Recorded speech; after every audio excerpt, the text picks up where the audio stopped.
љубители на ликовната уметност, почитувани ликовни творци, почитувани дами и господа.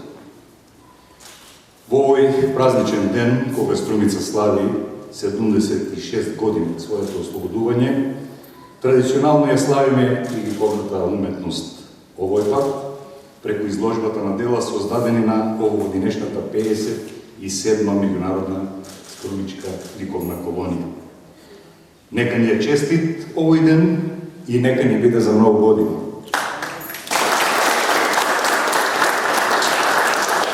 Вечерва ги имаме на показ творечките ликовни продукти кои беа создавани од 10 до 20 август во рамките на колонијата во услови на почитување на однапред утврдени протоколи кои беа нужни во оваа време на пандемија.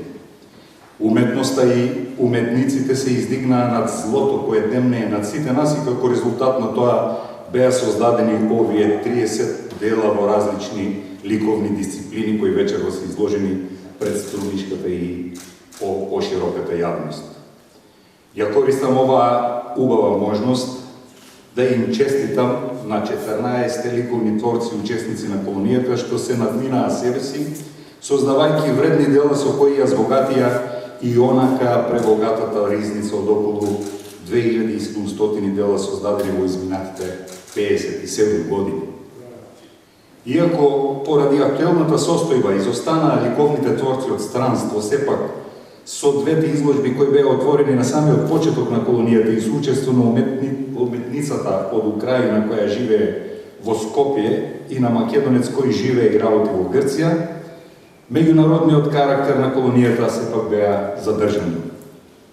Вредно е да се спомене дека во рамките на колонијата се одржа и 28-то студио за современ мозаик, создадено од еминентните мозаичери Газанфер Бајрам од Македонија и Паоло Ракањи од Италија, на која годинава учествуваше Ѓорги Томовски.